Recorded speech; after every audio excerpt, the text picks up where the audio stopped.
ഞങ്ങളുടെ രാവിലത്തെ പള്ളിപ്പോക്കും പരിപാടികളൊക്കെ കഴിഞ്ഞ് വന്നതിന് ശേഷം ഞങ്ങൾ ഇരിക്കുകയാണ് കേട്ടോ അടുക്കളയിൽ. അപ്പോൾ ദേ ബിബി പോയിട്ട് ഇറച്ചിയും കാര്യങ്ങളൊക്കെ വാങ്ങിച്ചിട്ട് വന്നിട്ടുണ്ട് കേട്ടോ. അപ്പോൾ നാളെ ഈസ്റ്റർ ആണല്ലോ, അപ്പോൾ അതിൻ്റെ പരിപാടികൾ തുടങ്ങാനായിട്ടാണ് കേട്ടോ ഞങ്ങൾ ഇരിക്കണത് വെയിറ്റ് ചെയ്തിട്ട്. അപ്പോൾ ദേ അമ്മ വട്ടയപ്പത്തിന് അരച്ച് വയ്ക്കുന്നുണ്ട് കേട്ടോ. അപ്പോൾ വട്ടയപ്പം ഉണ്ടാക്കണം. അപ്പോൾ ദേ അമ്മ അരയ്ക്കണ ഇത് കണ്ടപ്പോൾ തന്നെ ഇസാക്ക് ദേ കസേര കൊണ്ട് വരുന്നുണ്ട് കേട്ടോ നോക്കാനായിട്ട്. അപ്പോൾ ദേ അവൻ കസേരയൊക്കെ കൊണ്ട് വരുന്നുണ്ട്. അപ്പോൾ ഞാൻ പിന്നെ ഇറച്ചി നന്നാക്കാനായിട്ട് പുറത്തേക്ക് ഇറങ്ങിയിട്ട്, അപ്പോൾ അതിന് വേണ്ടിയിട്ട് വാഴലും ഇതൊക്കെ പൊട്ടിക്കാനായിട്ട് ഞാൻ പുറത്തേക്ക് ഇറങ്ങിയത്. അപ്പോൾ എൻ്റെ കൂടെ ഇസാക്കും കയറി പോന്നു കേട്ടോ. എന്നിട്ട് ദേ ഞങ്ങൾ വാഴ പൊടിച്ച്, ഞാനിപ്പോൾ നല്ല വാഴ നോക്കി എടുക്കാൻ കേട്ടോ. ഒരിങ്ങനെ ഒരു പശ പോലെ ഇങ്ങനെ എന്തൊക്കെയോ അങ്ങനെ വൃത്തിയില്ലാത്ത രീതിയിലുള്ളൊക്കെ വാഴകളുണ്ടായിരുന്നു കേട്ടോ. അപ്പോൾ ഞാൻ നല്ലത് നോക്കി സെലക്ട് ചെയ്യാനായിട്ട് ഞാൻ കുറച്ച് അധികം സമയം പിടിച്ചിട്ട് എടുക്കാനായിട്ട്. എന്നിട്ട് ഞാൻ ഇത് അതൊക്കെ കൊണ്ട് വെച്ചിട്ടുണ്ട്. എനിക്കും ഒരു വാഴ പൊട്ടിച്ചു, ഇസാക്കിനും ഒരു ചെറിയ വാഴ ഞാൻ പൊട്ടിച്ചു വെച്ചിട്ടു. അല്ലെങ്കിൽ എൻ്റെ വാഴ എനിക്ക് തരില്ല കേട്ടോ അവൻ.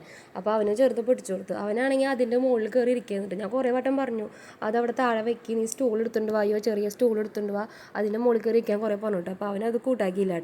ഞാനിപ്പോൾ നന്നാക്കണത് പോർക്കിറച്ചിയാണ് കേട്ടോ. പോർക്കിറച്ചിയും മട്ടണും വാങ്ങിച്ചിട്ടുണ്ടായിരുന്നു കേട്ടോ. അപ്പോൾ പോർക്ക് ഞാൻ നന്നാക്കാമെന്ന് വിചാരിച്ചു. മട്ടൻ പിന്നെ അമ്മ ആക്കി വെച്ചോളും. അപ്പോൾ അതുകൊണ്ട് ഞാൻ അങ്ങനെ അധികം അതിലേക്ക് കൈ കടന്നില്ല കേട്ടോ. അപ്പോൾ ഞാനത് നന്നാക്കി, പിന്നെ കുറച്ച് 2 എല്ലിൻ്റെ കഷ്ണങ്ങളായിട്ട് ഇങ്ങനെ ഉണ്ടായിരുന്നു കേട്ടോ പോർക്കിൽ. അപ്പോൾ അതാണ് കേട്ടോ അമ്മ ഇപ്പോൾ നന്നാക്കിക്കൊണ്ടിരിക്കുന്നത്.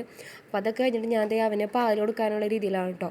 അപ്പോൾ പാലിൽ കുറച്ച് പഞ്ചസാരയും പിന്നെ ഒരു ചെറിയ ടീസ്പൂൺ ഹോർലിക്സും കൂടി ഇട്ടിട്ട് മിക്സ് ചെയ്തിട്ടാണ് അവന് കൊടുക്കാറ്.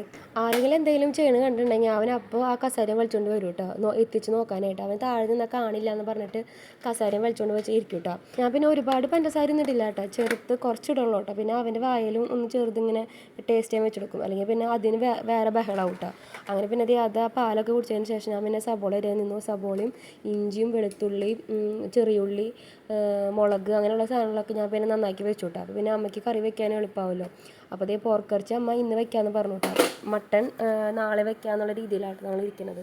ഇറച്ചിയിൽ ഇത്തിരി മഞ്ഞൾപ്പൊടിയും ഉപ്പും മാത്രം ഇട്ടിട്ടാണ്ടോ ഒന്ന് വേവിച്ചെടുക്കണത്. ഇത്തിരി വേപ്പിലിട്ടു തോന്നുന്നു കേട്ടോ. അപ്പോൾ അങ്ങനെ വേവിച്ചെടുക്കുന്നുണ്ട് കേട്ടോ അമ്മ.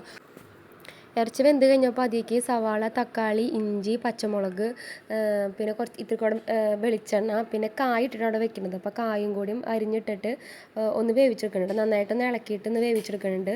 അതിലേക്ക് മുളക് പൊടിയും കൂടിയും അമ്മ ഇട്ടിട്ടുണ്ട് കേട്ടോ. അപ്പോൾ അങ്ങനെയാണ് വേവിച്ചെടുക്കുന്നത്. അതൊന്നും കൂടി 2-3 വിസിലടിച്ച് വെന്ത് കഴിഞ്ഞ് ഞാൻ നോക്കിയപ്പോഴേക്കും അമ്മതേ അതിലേക്കുള്ള സാധനങ്ങളൊക്കെ ആക്കി തുടങ്ങിയിട്ട് വാട്ടി തുടങ്ങി. അപ്പോൾ സവോളയും പിന്നെ പച്ചമുളക്, ഇഞ്ചി ഇതൊക്കെ ഇട്ടിട്ട്, പിന്നെ പൊടികൾ മല്ലിപ്പൊടി, മുളക് പൊടി, മസാലപ്പൊടിയൊക്കെ ഇട്ടിട്ട് ഒന്ന് വഴറ്റിയെടുത്തിട്ടാണ് കേട്ടോ അമ്മ ആക്കി വെക്കണത്. ഈ സമയമായപ്പോഴേക്കും ഞാനത് കണ്ടില്ല കേട്ടോ. ആക്ച്വലി ഞാൻ മണ്ണടിച്ചപ്പോഴാണ് ഞാൻ വന്നത് അടുക്കളയ്ക്ക്. എന്തായി പാകമായി എന്ന് ചോദിച്ചാൽ ഞാൻ വന്നതാണ് കേട്ടോ. കാരണം ഇതിൻ്റെ ഇടയിൽ ഇസാക്ക് കിടന്ന് ഉറങ്ങായിരുന്നു കേട്ടോ. അപ്പോൾ അവൻ്റെ എനിക്കെന്നെ സൗണ്ട് കേട്ടപ്പോൾ ഞാൻ പോയിട്ടോ. അപ്പോൾ ഞാനൊന്ന് അവൻ്റെ കൂടെ ഒന്ന് കെട്ടിപ്പിടിച്ച് കിടന്നപ്പോൾ അവൻ അങ്ങോട്ട് ഉറങ്ങിയിട്ടോ. കുറച്ച് നേരം കൂടി ഉറങ്ങി.